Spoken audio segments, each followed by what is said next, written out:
A spacecraft was headed for Titan to pick up cargo crucial to humanity. However, upon arrival, the crew encountered the mysterious deaths of a previous mission and began trying to understand what had really happened. Back in 2015, Earth's scientists had succeeded in modifying a human embryo. 5 years later, these alterations became commercially available. Children born this way possessed advanced intelligence and perfect physical features.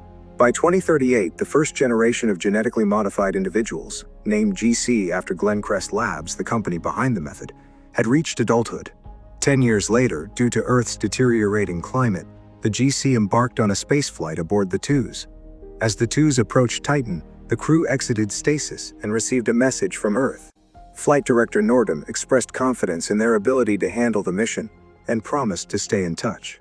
Data from the previous 3 years had shown increased methane levels and seismic activity on Titan, though this was not expected to hinder the Twos from docking with their target, the Atomas.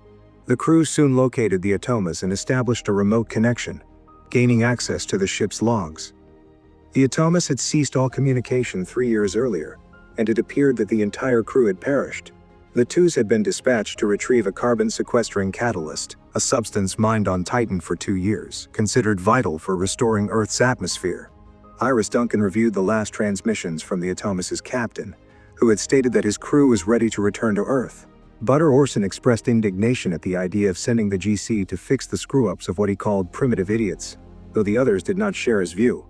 It was also noted that the Atomas had an onboard robot named Lulu, designated to handle manual tasks. Before proceeding, the crew decided they would need to extract her memory to determine what had happened.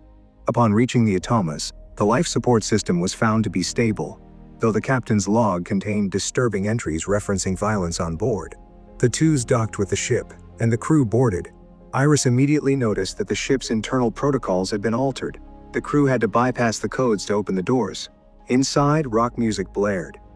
As they moved toward the bridge to shut it off, a robot approached them, prompting the GC to shoot it out of precaution. They soon discovered that the black box was missing, and the hydroponics bay had become wildly overgrown, resembling a jungle. In that overgrowth, Commander Linden found the robot Lulu. She informed them that a crew member, Travis O'Neill, was still alive. The team found Travis in a cabin, but he appeared unresponsive, mentally unwell, and physically neglected. The cargo container was also missing, and the tracking system had been disabled. Travis, a junior engineer with no military training and average academics, showed signs of malnutrition and poor hygiene. He refused to answer Linden's questions, prompting the commander to assign Iris, who had a psychology degree, to try and make him talk. Meanwhile, the ship's doctor discovered that Lulu's memory had been entirely wiped. As time passed, a spark of interest began to form between Chris and Emma, even though romantic relationships among crew members were discouraged. Iris eventually attempted to talk to Travis. She sensed that something terrible had happened and sympathized with his isolation. When she mentioned Lulu's name, Travis reacted emotionally. The astronauts noticed that Lulu had sexual characteristics, an anomaly in robotic design. It was revealed that Travis had made these modifications himself. Iris proposed allowing Lulu access to Travis to observe any changes in his behavior. However, at that moment, he escaped from the cabin, taking the doctor's rifle. Iris tracked him and found herself in his line of sight within the cargo hold. Linden intervened, reminding Travis that the rifle would not respond to his fingerprint. Meanwhile, Emma and Chris discovered files documenting brutal combat between robots. Chris noted that primitive human instincts like cruelty likely played a role in the Atomas' crew going insane. Iris then recalled the strange paintings on the walls of the cargo hold and realized that Travis wanted her to notice them.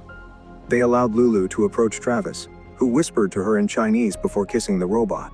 Later, Iris encountered the ship's doctor wandering the corridor, confused and unable to recall why he was there.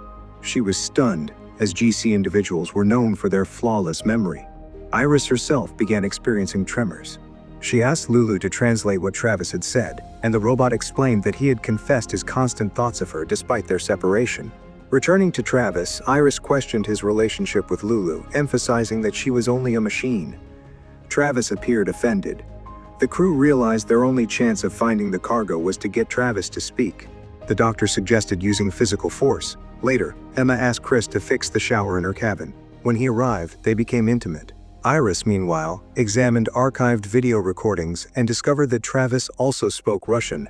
Suddenly, the ship shuddered, and the cargo hold's external door opened by itself. Lyndon and Chris rushed to the scene. Emma reacted with surprising emotion for a GC. They managed to reseal the doors, but Chris had suffered hypoxia. The doctor warned that recovery would take time, though he strangely couldn't recall how long. Lyndon, alarmed by the rising emotional volatility among the GC, decided to take firm action. Iris later informed Emma that Travis knew Chinese and read Tolstoy. Emma confessed that her mother was from eastern Ukraine, and she had memorized sections of War and Peace as a child. She then initiated a philosophical discussion about existence, further surprising Iris. Communication with Earth was eventually restored. The team was reminded of their objective, locating and returning the cargo. Everything else was secondary. Lyndon, observing Emma's emotional state, ordered a medical exam. When Emma left, he urged Chris to regain control. Chris admitted that his aggression had been increasing, though the doctor found no abnormalities. Iris discovered a journal entry in which the Atomus crew debated disposing of the cargo. She suspected the ship had been deliberately moved closer to Titan's atmosphere and began to doubt the true nature of the cargo. Using ultraviolet light, she found chemical formulas on the walls, compounds showing adverse reactions with water. She realized Travis hadn't been aiming at her earlier, but at a panel controlling the water filtration system. The cargo was likely dangerous to humans. Lyndon dismissed her conclusions, but Travis began to speak. He explained that their ship, the Twos, meaning perfect, had been named for its flawless crew. He believed their mission was to eliminate imperfect humans. Chris speculated that the cargo had fallen into Titan's atmosphere and proposed locating it by its last coordinates. Lyndon then ordered the doctor to torture Lulu, hoping to force Travis to talk. When Lulu's core functions were threatened, Travis broke down, revealed the cargo's tracking codes, and begged to be allowed to repair her. At the provided coordinates, the GC discovered a metallic rectangular object. Lyndon and Chris prepared for retrieval. Meanwhile, Travis confided in Iris. He said he had tried to forget what happened, disposing of the cargo, the crew's bodies, and erasing ship logs in Lulu's memory, but couldn't erase his own. He recalled how, during their return celebration, an astronaut began choking. A drop of the mined substance had entered the water, contaminating it fatally. They contacted Earth, only to be told by Nordum that a patented filtration system, designed specifically for this threat, had always been aboard. Glencrest Labs had known the substance's risks all along. The crew was divided. Those opposed to bringing the substance back were killed by those who prioritized profit. Travis eventually killed the remaining survivors. He believed the GC were created to replace ordinary humans. As Travis repaired Lulu, the crew received one last transmission from Nordum. He admitted he knew about their rising emotions. Their DNA had contained a protective mutation, but it had altered, causing irreversible effects. Now on Earth, GC hunted humans for their blood, which briefly restored their stability. Soon, they would all lose control. The GC realized their only hope was to replace their blood with Travis's, but this would kill him. After much debate, they agreed. The doctor began the process, but Emma accused him of plotting to kill them all, having seen quotes from The Art of War on his tablet. Iris suddenly understood that the crew hadn't been killed by Travis but by Lulu. They rushed to the medical bay, only to find the doctor already dead. In the corridors, Emma confessed her love to Chris. As he hesitated, unsure of how to respond, Lulu killed her.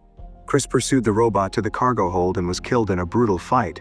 Travis later found Iris and shot her, but was intercepted by Lyndon. Lulu attempted to rescue Travis, but a wounded Iris shot the robot, fatally damaging it.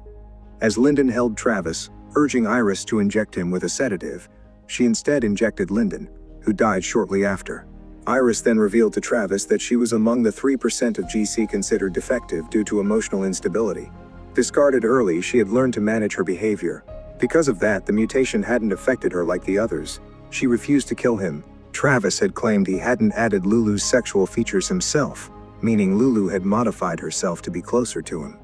Iris urged Travis to take Lulu's remains and return to Earth aboard the Twos. She would stay behind, fearing she might lose control. She asked him to tell humanity what had really happened in Titan's orbit. As the Twos departed toward Earth, Iris directed her own ship on a full course toward Titan. A sprawling psychological tale of genetic manipulation, space travel, emotional collapse, and uncertain purpose. In the end, it remained unclear what the director had truly intended to convey. What did you think? Did the ending surprise you, or were you expecting it all along? Let us know in the comments below. If you enjoyed this recap, don't forget to like, subscribe, and hit the notification bell so you never miss our next movie breakdown. Want more? Check out our recap of similar movie right here. Thanks for watching, and we'll see you in the next one.